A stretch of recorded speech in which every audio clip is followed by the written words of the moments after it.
Hello everyone, welcome to another Rick's Picks. Today I'm going to be doing my review of the G.I. Joe classified figure Tunnel Rat. So what I'm going to do is I'm going to take a look at him in packaging, then I'm going to take a look at the figure and his accessories, and then I'm going to give you my thoughts on him. And just remember, if you do like this video, go ahead and hit that thumbs up button and subscribe. They're small clicks for you, but it really helps this channel grow. So without any further ado, let's get to the review. Alright, so here he is in packaging. I like the packaging for this. This is a real nice picture of the figure. You get all his accessories up here. A little bit of art, G.I. Joe classified. A star representing the Joes. His name. And then on the top, you got the G.I. Joe classified logo. You got your choking hazards. And also your age restrictions. Spin around here. You got that same bit of artwork again. The G.I. Joe logo. And also his number.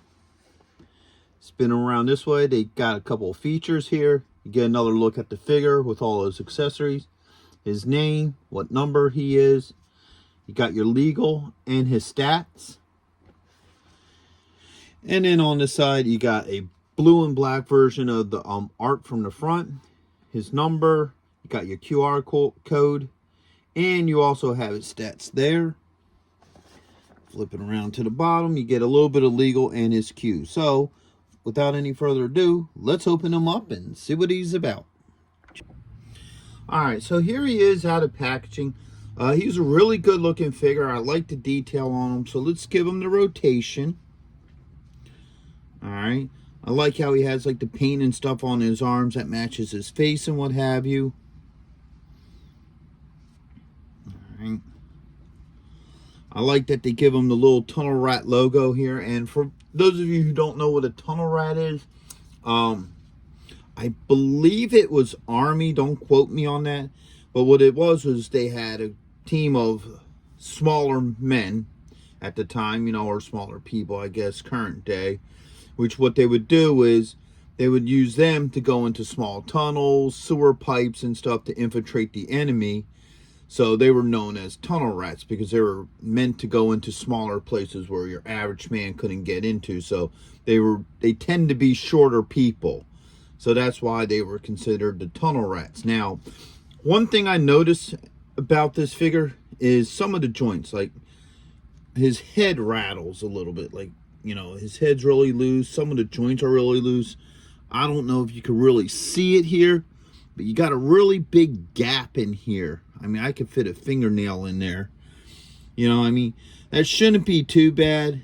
You know, yeah, see, if I sit it just like that, you can actually see sunlight through it. Or, in this case, you know, light through it.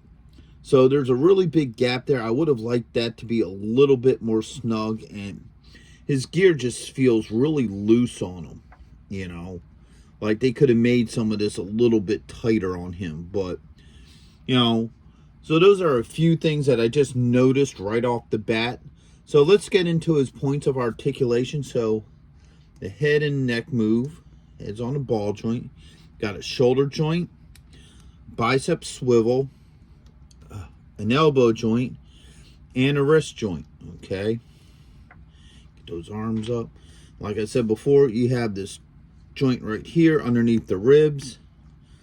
You have a dorsal joint. Okay, a thigh joint. There is a swivel in there. It's just really tight. A knee joint.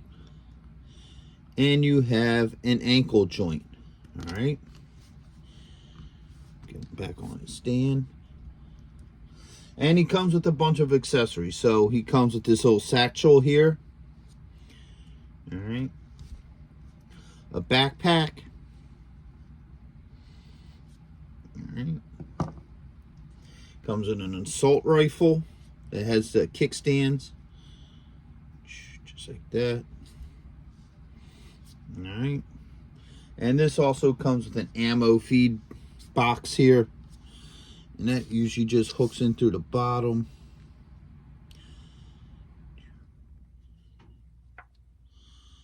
Boom, just like that. So now you have your feed belt on there as well. And him, I'm going to say the same thing about him like I said with the Range Viper. I think it would be neat if this belt could actually come on and attach to his rifle. I think that would have been pretty cool. You know, seeing how they do have it loose. I mean, if it was like, you know, part of the mold, that would be different. But seeing how you have this loose, I think that would have been really cool if it could just detach off of him and also be a belt feed. So he also comes with a knife. All right. A pistol. All right. 2 flashlights. So you have this one and this one. And then last but not least, he has his night vision goggles.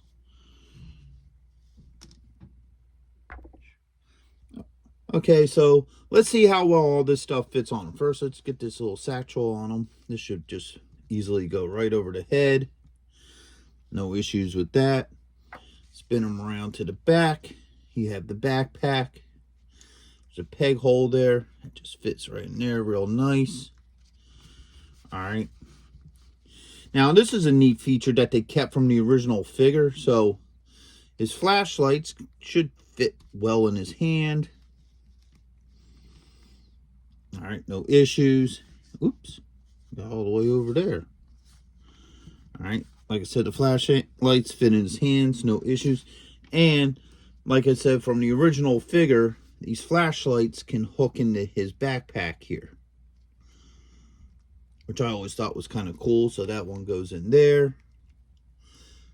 And that one fits in right in here. It's a nice snug fit. They shouldn't, you know, pop out of there, which is good. So, and once again, like I said earlier, you know, these guys were used to go through tunnels and stuff. So it would make sense that, you know, these flashlights would be on the back of his pack. So they flash forward. Also, he has his pistol here. Let's get that into this hand. All right. Now, you might have to work this a little bit. These fingers are not as loose as most of them. Like normally they're really soft plastic. But his fingers seem to be giving me a little bit of trouble. There we go. So let's try to get this pistol in there. I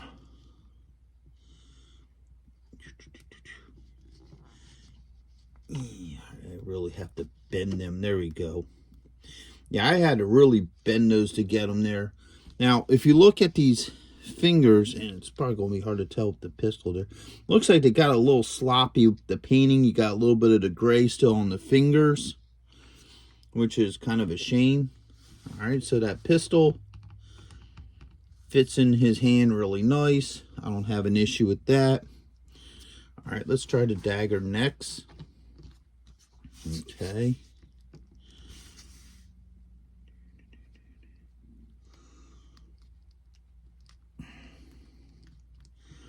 Oh, yeah, that's really tight, too.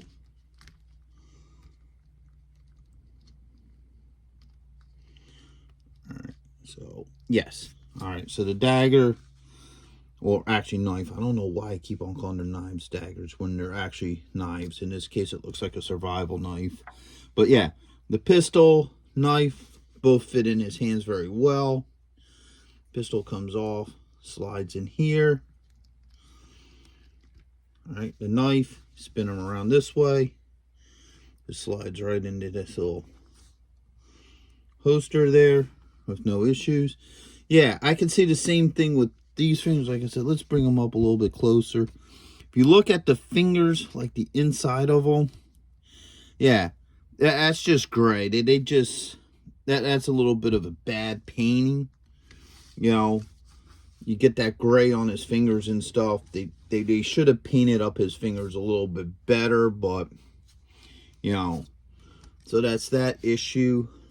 And then this just pops right on his head. So now he has his night vision goggles.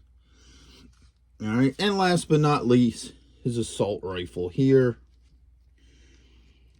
All right, let's open up these fingers. Like I said, his fingers are really tight. Like most of these characters, the fingers are pretty loose, and you can really work it in there. But for some reason, his are just really, you know, tight in there. I'm trying to see if I can line up this finger because it doesn't look like, there it goes. All right, so I finally got that on there. Okay, let's get his pack back on him. All right, get him back on the stand here. All right, so his fingers are really, really tight. There's the assault rifle there. Let's see if we could do the two-hand grip. All right.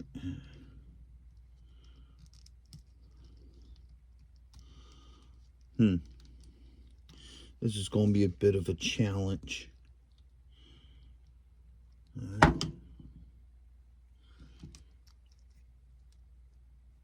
Yeah, he doesn't hold that well. I don't think you're going to really be able to get the two-hand hold on him, to be honest with you. You may be able to mess around with him a little bit and get it going. But these weapons are not wanting to sit in these hands very well. They will eventually go in. Okay, so maybe if you mess with them a little bit, you can eventually get that two-hand grip in there, but for the most part, it seems like really hard just because of the way how he's designed. But overall, he's still a good-looking figure. You know, other than the sloppy paint deco to the fingers, loose joints, like I said, his head kind of just wobbles there, but it is on there solid. It isn't coming off. And that you can see light through to some of his other joints. Other than those, I still think he's a pretty good-looking figure. I think he will go good with your Joes. But those are just a couple of things to, you know, be aware of. So, with that being said, I hope you guys did like this review. If you did, go ahead and hit that thumbs up, share, and subscribe.